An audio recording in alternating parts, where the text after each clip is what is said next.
കടന്നു വന്നിരിക്കുന്നത്. ഈ രാജ്യത്തിന് ഇന്ന് നമ്മൾ മുന്നോട്ട് പോകുന്ന 21ാം നൂറ്റാണ്ടിന് നമ്മുടെ കൈകളിൽ ഈ നൂറ്റാണ്ടിൽ മൊബൈൽ ഫോൺ വന്നു ചേരുമെന്ന് ദീർഘവീക്ഷണത്തോടുകൂടി ഈ രാജ്യത്തിന് നേതൃത്വം കൊടുത്ത മാതാവ് മരിച്ച നിമിഷങ്ങൾക്കകം ഈ രാജ്യത്തിന്റെ നേതൃത്വം ഏറ്റെടുത്ത ഇന്ത്യയുടെ പ്രധാനമന്ത്രി യുവതുർക്കിയായിരുന്ന ശ്രീപെരുമ്പത്തൂരിൽ ഒരു ബോംബിനാൽ ഛിന്നഭിന്നമായി പോയ രാജീവ് ഗാന്ധി നേതൃത്വം കൊടുത്ത ഇന്ത്യയുടെ പാർലമെന്റിലേക്കാണ് ഞാനൊരു അവസരം ചോദിച്ച് നിങ്ങളുടെ അടുക്കിലേക്ക് വന്നത്. നിങ്ങളുടെ വിലയേറിയ വോട്ട് എന്റെ തെരഞ്ഞെടുപ്പ് ചിഹ്നമായ കൈപ്പത്തി അടയാളത്തിൽ നൽകിക്കൊണ്ട് വമ്പിച്ച ഭൂരിപക്ഷത്തോടു കൂടി എന്നെ നിങ്ങൾ വിജയിപ്പിക്കുമെന്നതിൽ യാതൊരുവിധ തർക്കവുമില്ല. ആലത്തൂരിലെ നിങ്ങളുടെ ഓരോരുത്തരുടെയും പ്രതിനിധിയായിട്ടാണ് ഇന്ത്യയുടെ പ്രധാനമന്ത്രിയായി രാഹുൽ ഗാന്ധി കടന്നു വരുമ്പോൾ ഞാൻ വോട്ട് ചെയ്യാൻ പോകുന്നത്. വമ്പൻ ഭൂരിപക്ഷത്തോടു കൂടി തന്നെ ഇന്ത്യയുടെ പാർലമെന്റിലേക്ക് എന്നെ തെരഞ്ഞെടുക്കണമെന്നാണ് എനിക്ക് നിങ്ങളോട് അപേക്ഷിക്കുവാനുള്ളത്. നിങ്ങളുടെ ഒരു സഹോദരിയായി, നിങ്ങളുടെ ഒരു മകളായി, നിങ്ങളുടെ ഒരു അനുജത്തിയായി എന്നെ നിങ്ങൾ സ്വീകരിച്ചത് കൈവെള്ളയിലേക്കല്ല. നിങ്ങൾ എന്നെ സ്വീകരിച്ചത് ഹൃദയത്തിലേക്കാണ്. ആലത്തൂരുകാരെന്നെ സ്വീകരിച്ചത്. ഈ രാജ്യത്ത് തന്റെ പ്രജകളോട് എന്റെ ഹൃദയവും എന്റെ കാതുകളും നിങ്ങളെ കേൾക്കുന്നതിനായി തുറന്നു വച്ചിരിക്കുന്നു എന്ന് പറഞ്ഞ ഒരേ ഒരു മനുഷ്യൻ രാഹുൽ ഗാന്ധി. ശ്രീമതി ഗാന്ധിയുടെ ചടുലമായിരിക്കുന്ന നേതൃപാടവത്തിന്റെ ഗുണങ്ങൾ ലഭിച്ചിരിക്കുന്ന ഇന്ത്യയുടെ നേതാവ് രാഹുൽ ഗാന്ധി, രാജീവ് ഗാന്ധിയുടെ ദീർഘവീക്ഷണം ലഭിച്ചിട്ടുള്ള ഒരേ ഒരു നേതാവ് രാഹുൽ ഗാന്ധി, ഇന്ത്യയുടെ പ്രധാനമന്ത്രിയായി രാഹുൽ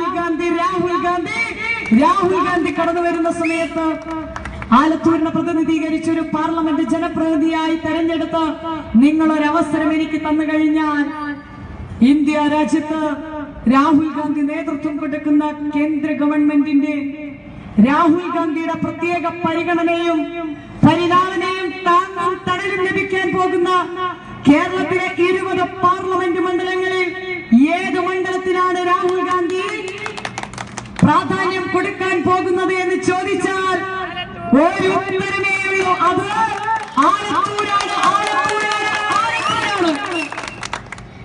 ആലത്തൂര് നമുക്ക് വികസനത്തിന്റെ പടയോട്ടം നടത്തണം. ആലത്തൂര് വികസനത്തിന്റെ പടയോട്ടം നടത്തണം.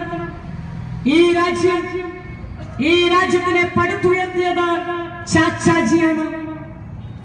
ഈ രാജ്യത്തിനെ തറക്കല്ലിട്ടത് ജവഹർലാൽ നെഹ്റുവാണ്. ഈ രാജ്യത്തിനെ വളർത്തിയെടുത്തത് നെഹ്റുവാണ്. ഒരു വീടിന് തറക്കല്ലിടുന്ന പോലെ ഈ രാജ്യത്തിന് വളർത്തിയെടുത്ത് നേതൃത്വം കൊടുത്ത് ഇന്ന് കാണുന്ന സാമ്പത്തിക സ്ഥിതിയിലേക്ക് രാജ്യത്തിനെ വളർത്തിയെടുത്തിട്ടുണ്ട് എങ്കിൽ അത് കോൺഗ്രസ് ആണ്, ചാച്ചാ നെഹ്റു ആണ് എന്ന് ഞാൻ നിങ്ങളോട് പറയാൻ ആഗ്രഹിക്കുന്നു. ആ കോൺഗ്രസ് അധികാരത്തിൽ തിരിച്ചു വരണം. എന്റെ നാട്ടിലെ മോയിൻകുട്ടി MLA, മുൻ MLA, ലീഗിന്റെ പ്രിയപ്പെട്ട നേതാവ് എന്റെ നാട്ടിലെ പ്രസംഗം നടത്തി.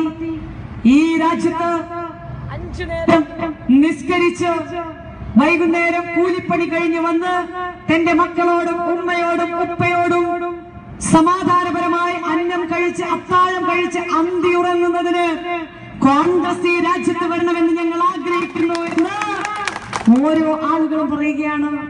ഞാനും ആഗ്രഹിക്കുന്നു, നിങ്ങളും ആഗ്രഹിക്കുന്നു. ഈ രാജ്യത്ത് കോൺഗ്രസ് അധികാരത്തിൽ വരണം.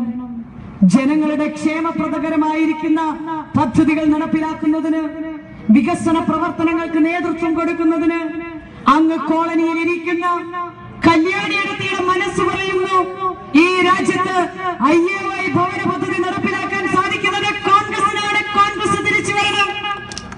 ഈ രാജ്യത്തെ കാർഷിക കടം എഴുതി തള്ളുവാൻ സാധിക്കുന്നത് കോൺഗ്രസിനാണ്. കോൺഗ്രസ് തിരിച്ചു വരണം. ഈ രാജ്യത്ത് മിനിമം വേതനം ഉറപ്പുവരുത്താൻ പ്രഖ്യാപിച്ചത് കോൺഗ്രസ് ആണ്. കോൺഗ്രസ് തിരിച്ചു വരണം.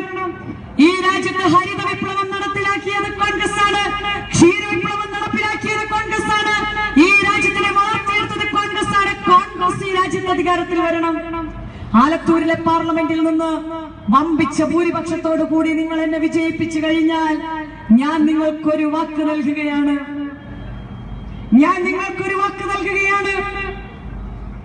നിങ്ങളുടെ വിലയേറിയ വോട്ട് വാങ്ങി നിങ്ങളുടെ കുടുംബ സുഹൃത്തുക്കളുടെ വോട്ട് വാങ്ങി, നിങ്ങളുടെ ബെഞ്ചിലിരുന്ന് ഒരുമിച്ച് സ്കൂളിൽ പഠിച്ച സുഹൃത്തുക്കളുടെ വോട്ട് വാങ്ങി, ഒരുമിച്ച് കളിച്ചു നടന്ന കൂട്ടുകാരുടെ കളിക്കൂട്ടുകാരുടെ വോട്ട് നിങ്ങൾ വാങ്ങിത്തന്ന് എന്നെ വമ്പിച്ച ഭൂരിപക്ഷത്തോടു കൂടി കൈപ്പത്തി അടയാളത്തിൽ വോട്ട് വാങ്ങി എന്നെ വിജയിപ്പിച്ചു തന്ന ആലത്തൂരിൽ നിന്ന് എനിക്കൊരു അവസരം തന്നു കഴിഞ്ഞാൽ, നിങ്ങൾ എനിക്ക് വേണ്ടി ചോദിച്ച വോട്ടിന്റെ പേരിൽ നാളെ ഒരാളുടെ മുമ്പിലും തലകുലിക്കേണ്ട സാഹചര്യം എന്റെ ഭാഗത്തുണ്ടാവുകയില്ല എന്ന് ഞാൻ നിങ്ങൾക്ക് വാക്ക് തരികയാണ്. വിളിച്ചാൽ വിളിപ്പുറത്തുണ്ടാകുന്ന എം പി ആയിരിക്കും, പാർട്ട് ടൈം എം പി അല്ല. ഞാനൊരു പാർട്ട് ടൈം എം പി ആയിരിക്കില്ല. വിളിച്ചാൽ വിളിപ്പുറത്തുണ്ടാകുന്ന നിങ്ങളുടെ സുഖത്തിലും സന്തോഷത്തിലും സങ്കടത്തിലും, പ്രളയം വന്നാലും കൊടുങ്കാറ്റ് വന്നാലും സുനാമി വന്നാലും നിങ്ങൾ വിളിച്ചാൽ വിളിപ്പുറത്തുള്ള ഒരു മുഴുവൻ സമയ എം പി ഞാൻ നിങ്ങൾക്ക് UDFന്റെ കരുത്തരായിരിക്കുന്ന, UDFന്റെ നാഡീസ്പന്ദനങ്ങളായിരിക്കുന്ന, UDFന്റെ ജീവനായിരിക്കുന്ന ഓരോ UDF പ്രവർത്തകന്റെയും പ്രവർത്തനവും വീട്ടിലിരിക്കുന്ന അമ്മമാരുടെ പ്രാർത്ഥനയും ഒന്ന് മാത്രം മതി. ഇടതുപക്ഷത്തിന്റെ കോട്ട എന്ന് ഇടതുപക്ഷം മാത്രം പറയുന്ന ആലത്തൂർ പിടിച്ചെടുക്കാൻ ഈ 2019 തെരഞ്ഞെടുപ്പ് കഴിയുമ്പോൾ നമ്മുടെ കൈകളിലേക്ക് ആലത്തൂർ വരികയാണ്. ഞാൻ അവസാനിപ്പിക്കുകയാണ്. ഈ രാജ്യം മുന്നോട്ട് പോകുന്ന ഇന്ത്യയുടെ ഭരണഘടന മുറുകെ പിടിച്ച് ഐക്യത്തിനും അഖണ്ഡതയ്ക്കും മതേതൃത്വത്തിനും ഊന്നൽ കൊടുത്തുകൊണ്ട് നമുക്ക് ഒറ്റക്കെട്ടായി നേതൃത്വം കൊടുക്കാം, പോരാടാമെന്ന് മാത്രം പറഞ്ഞുകൊണ്ട് ഞാൻ എന്റെ വാക്കുകൾ അവസാനിപ്പിക്കുകയാണ്. നന്ദി, നമസ്കാരം, ജയ് ഹിന്ദ്.